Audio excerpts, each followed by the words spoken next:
والعاقبۃ للمتقین والصلاة والسلام علی اشرف الانبیاء والمرسلین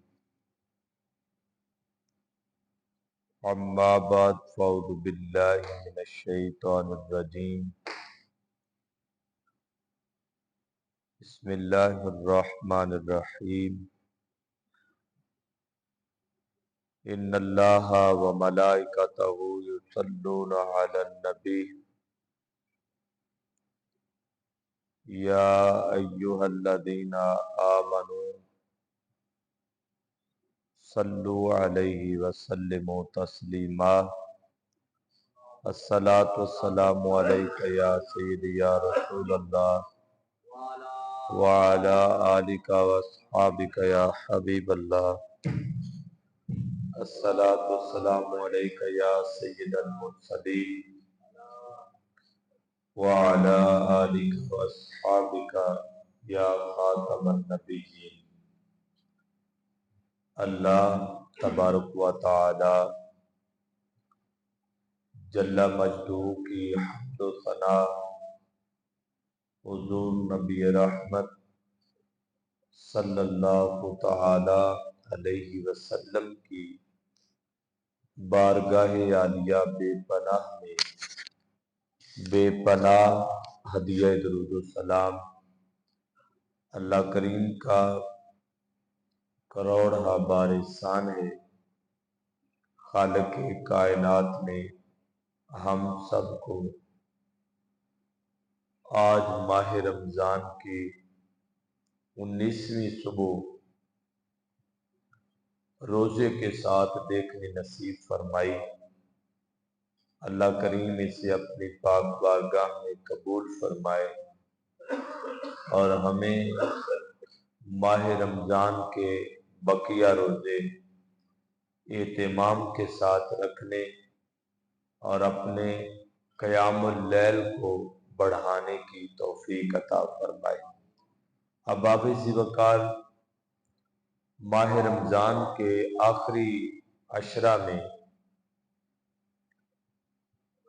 حضور صلی اللہ علیہ وسلم کے جو معمولات تھے وہ بڑے خوبصورت تھے۔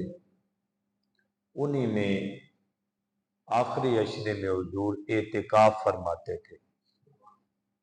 اللہ کے پیارے محبوب علیہ السلام جو ہیں وہ اعتکاف کرتے۔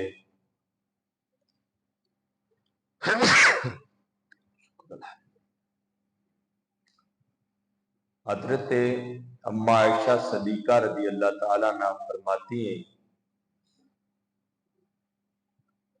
کہ عن عائشہ ان النبی صلی اللہ علیہ وسلم کان یعتکف العشر اواخر من رمضان حتی توفاہ اللہ ثم اعتکف ازواجہ من بعدہ۔ حضرت اما عائشہ صدیقہ فرماتی ہیں کہ حضور نبی اکرم صلی اللہ علیہ وسلم رمضان المبارک کے آخری 10 دن اعتکاف کیا کرتے تھے، یہاں تک کہ اللہ تعالیٰ کے حکم سے آپ کا وصال مبارک ہو گیا۔ پھر آپ صلی اللہ علیہ وسلم کے بعد آپ کے ازواج مطہرات نے بھی اعتکاف کیا۔ اب یہاں پہ سرکار نے جب ماہ رمضان میں اعتکاف کیا، اس اعتکاف کو اتنی اہمیت بخشی کہ پھر موت تک سرکار نے اسے ترک نہیں فرمایا ہے۔ ہر سال بڑے اہتمام کے ساتھ ماہ رمضان کا جو آخری عشرہ تھا وہ اللہ کے محبوب اپنے مالک کے گھر میں بیٹھ کر معتکف ہو کر وہ جو اپنے لمحات ہیں ان کو بسر فرماتے تھے۔ اور حضرت اما عائشہ صدیقہ فرماتی ہیں پھر سرکار کے اس طریقے کو ہم نے بھی اپنایا اور حضور کے وصال کے بعد ساری زندگی جتنی بھی حضور کی ازواج مطہرات تھی وہ اعتکاف کیا کرتی تھی۔ تو یہاں سے مرد اور خواتین دونوں کا اعتکاف ثابت ہو گیا کہ مرد بھی اعتکاف کریں اور عورتیں بھی اللہ تعالیٰ کے حضور یہ 10 دن جو ہے وہ اعتکاف کی صورت میں بسر کریں۔ پھر حضرت ابو ہریرہ رضی اللہ تعالیٰ عنہ فرماتے ہیں کہ حضور نبی اکرم صلی اللہ علیہ وآلہ وسلم نے ہر سال رمضان المبارک کے آخری 10 دن اعتکاف فرماتے تھے، اور جس سال آپ کا وصال ہوا اس سال آپ صلی اللہ علیہ وسلم نے 20 دن اعتکاف فرمایا۔ تو 20 دن بھی سرکار دو عالم صلی اللہ علیہ وآلہ وسلم نے جو اعتکاف ہے وہ فرمایا ہے۔ حضرت عبداللہ ابن عمر رضی اللہ عنہما بیان کرتے ہیں کہ رسول اللہ صلی اللہ علیہ وسلم رمضان کے آخری اشرا میں اعتکاف کیا کرتے تھے۔ نافع کہتے ہیں کہ حضرت عبداللہ ابن عمر نے مجھے مسجد میں وہ جگہ دکھائی جہاں پہ رسول اللہ صلی اللہ علیہ وسلم اعتکاف فرمایا کرتے تھے۔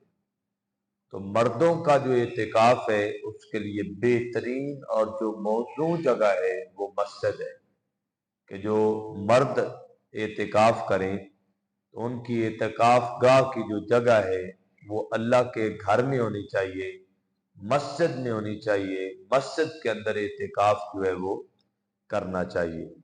اللہ کے پیارے محبوب علیہ السلام نے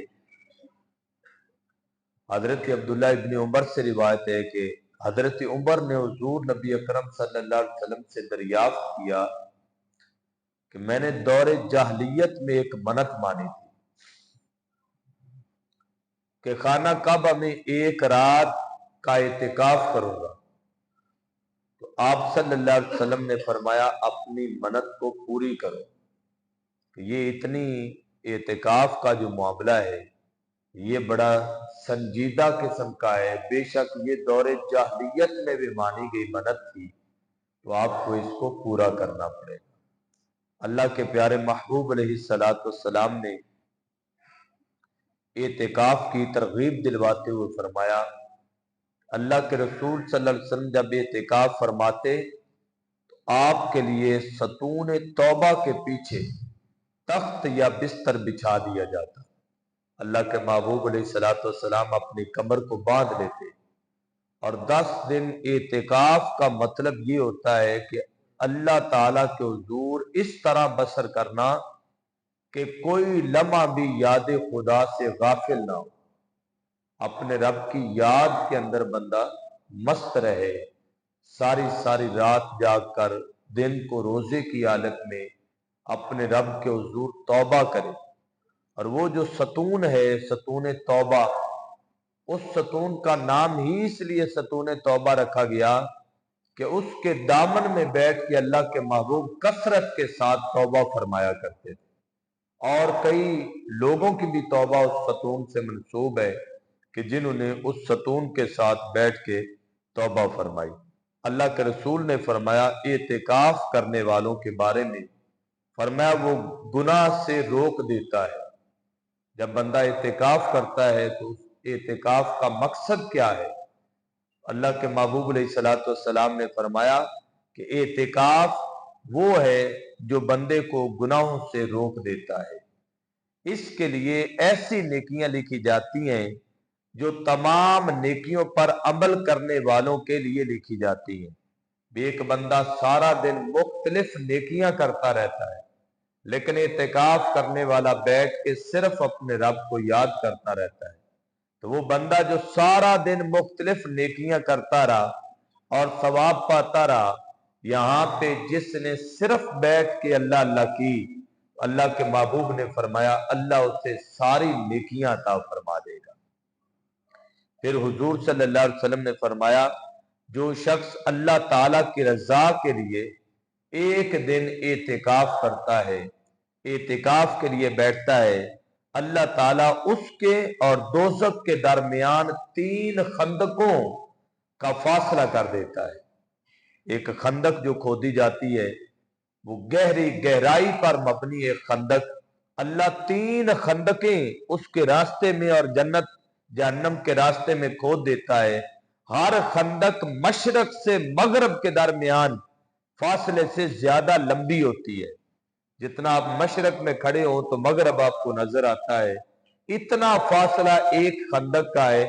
مراد اللہ دوزخ سے بندے کو اتنا دور فرما دیتا ہے. تو یہ اعتکاف کرنا سرکار دو عالم صلی اللہ علیہ وآلہ وسلم کی سنت ہے. اور اعتکاف کے ذریعے سے سرکار نے یہ بھی فرمایا جو شخص ماہ رمضان المبارک میں اعتکاف کرتا ہے 10 دن کا، اللہ اسے 2 حج اور 2 عمروں کا ثواب بھی عنایت فرماتا ہے. اس لیے یہ کام بڑا عظیم کام ہے. اللہ آپ کو اگر توفیق دے تو لازمی طور پہ اعتکاف بیٹھے. اعتکاف بڑی برکت والا ہے. اللہ آپ کو اور مجھے عمل کرنے کی توفیق عطا فرمائے.